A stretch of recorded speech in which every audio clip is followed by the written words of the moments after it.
आज इस धूमनी डांड के पावन पिंजरदाई को सेवा जोहार करता हूँ और धूमनी नार के समस्त खेरोदाई मेड़ोदाई पनघट पनिहानदाई पाडवा व बिहान पेंट ठाक में खीला मुथुआ दादा और जलती हुई दिहाड़ी के समक्ष आज इस नार के जितने भी हमारे सगा पाड़ी बैठे उन सभी के चरणों में राधे श्याम का कुड़िया का सेवा जोहार पहुंचे। और आज की जो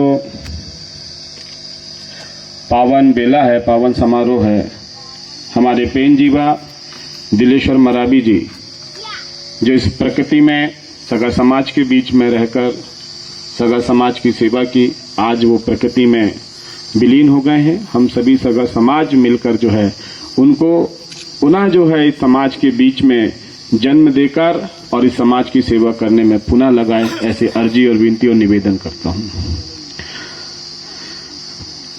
मैं अपनी बात को आगे रखने से पहले आप सबकी उपस्थिति चाहता हूं कि आप सब लोग दोनों हाथ खड़ा कर लें, क्योंकि जिस प्रकृति शक्ति के बीच में हम लोग उपस्थित हैं पहले हम उसको नमन और याद कर लें, फिर अपनी बात को आगे बढ़ाएंगे।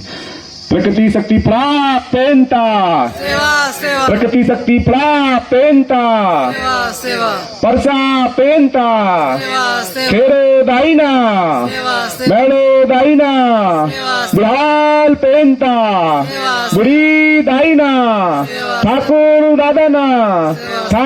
दादाना मुटवा पेंता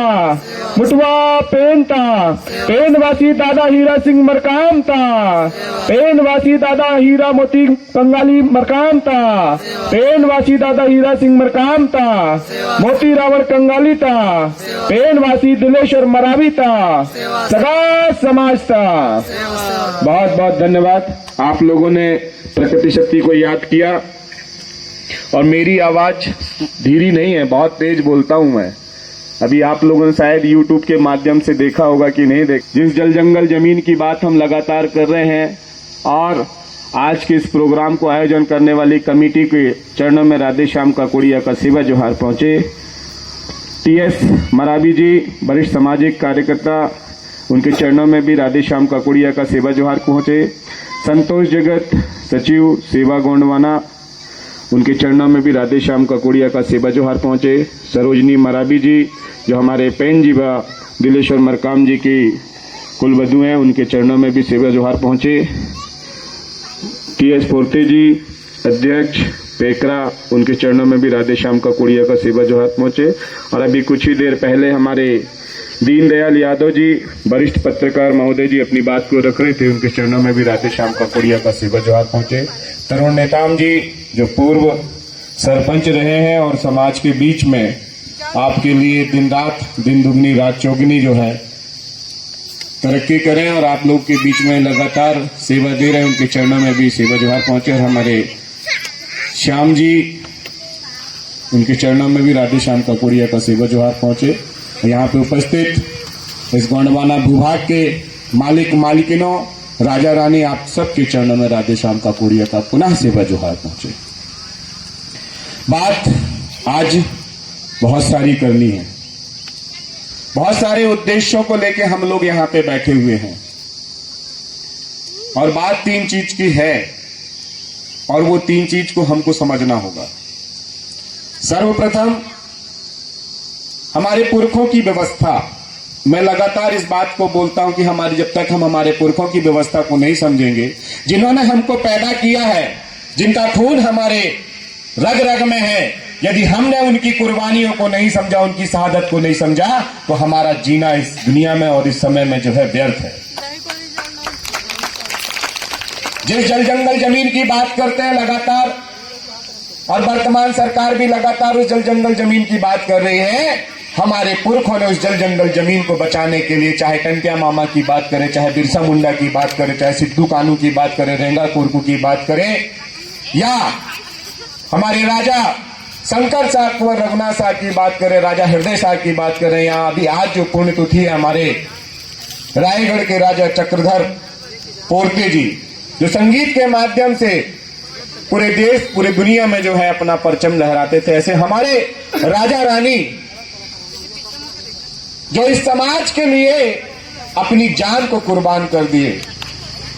हमको भी उनकी शहादत को व्यर्थ नहीं जाने देना चाहिए। आज आप अपने आप से पूछिए, क्या आप अपनी माँ के लिए, क्या आप अपने पिता के लिए, क्या आप अपने भाई बहन के लिए अपनी जान दे सकते हैं क्या? और जितने जान दे सकते हैं हाथ खड़ा करो, अभी जान देता हूं मैं। दे सकते हैं क्या? है ना? बहुत बहुत धन्यवाद जिन्होंने साहस दिखाया। आप लोग नहीं दे सकते। तो वो कैसे राजा रानी हुए, वो कैसे महापुरुष हुए जिन्होंने इस समाज के लिए जो है हंसते हंसते तोप के सामने खड़े हो गए, हंसते हंसते जो है बरगद में फांसी लगा ली और हंसते हंसते जो है अपनी शहादत दे दी। वो कैसे हमारी महारानियां होंगी, चाहे रानी दुर्गावती की बात करें, चाहे हमारे रानी कमलाबाई की बात करें, चाहे हमारे जो है पद्मावती मड़ावी की बात करें, ऐसी बहुत सारी हमारी जो है महारानियां हुई हैं जिन्होंने इस समाज के लिए अपनी जान की कुर्बानी दे दी। और जो इस लगातार बोलते हैं कि आदिवासी समाज दबा कुचला है, गरीब है, आप सच सच बताना कि आप दबे कुचले गरीब हो क्या? यदि आप ऐसा बोलते हैं कि हम गरीब हैं, दबे कुचले हैं, तो आपके पुरखों ने आपको पैदा करके बहुत बड़ी गलती की। जो हमारे पुरखों के जल जंगल जमीन थी, आज जाइए हर जगह, मंडला जाइए, मंडला में मरावी वंश का किला दिखेगा। रायगढ़ जाइए, आपको पोर्ते वंश का किला दिखेगा। आप यहां पे चले जाइए, पावले वंश का किला मिलेगा। मिलेगा कि नहीं मिलेगा? और आपके पास में जो भी आदिवासी है, वो आदिवासी तब कहलाएगा और इस देश का मालिक तब कहलाएगा जब उसके पास में 1 एकड़ 2 एकड़ जमीन हो। क्योंकि ये जमीन आपने खरीदी नहीं है, आपके पुरखों के द्वारा कमाई हुई और उनके बलिदान के द्वारा जो जमीन है, वो जमीन आपकी पहचान है। यदि आपके पास जमीन है तो आप मालिक हो। और मैं टंके की चोट पे बोलता हूं कि बाकी सब बेघर भिखारी हैं, बाहर से आए हुए लोग हैं, लेकिन जिनके पास जमीन है, पुरखोनी जमीन है, वो इस देश का मालिक है। चाहे छत्तीसगढ़ हो, चाहे मध्य प्रदेश हो, चाहे भारत का कोई सा भी क्षेत्र हो, जो आदिवासी जिसके पास में पीढ़ियों से जो जमीन हस्तांतरित होते आ रही है, वो उसका मालिक है। और मालिक कभी भी गरीब, भिखारी, लाचार, बेबस नहीं होता है। ये बेबस किया गया है आपको, आपकी मानसिकता को बदला गया है कि आप रोड में खड़े होकर चिल्लाए हम गरीब हैं। उस चीज को आपको समझने की आवश्यकता होगी।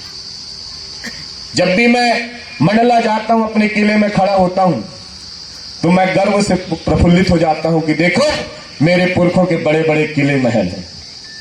और नरसिंहपुर जाता हूं तो ककोड़िया खानदान का किला है, ककोड़िया खानदान ने वहां पे शासन किया था। वहां जाता हूं तो छाती गर्व से फूल जाती है। बोलते हैं ना, जिसका बाप नालायक हो और बेटा अच्छा हो तो उस नालायक बाप का भी समाज में मान सम्मान होता है, और जिसका बेटा जो है नालायक हो और बाप लायक हो तो उस बाप का भी सम्मान नहीं होता है। तो हमारे बाप दादा तो क्या थे? लायक थे, और हम कैसे नालायक निकलेंगे? तो हमको भी नायक बनने के लिए हमारे पुरखों की गली में चलने की और पुरखों के साथ में संघर्ष करने की आवश्यकता है। सही है ना? तो सही है तो अपने लिए जोरदार ताली बजाओ।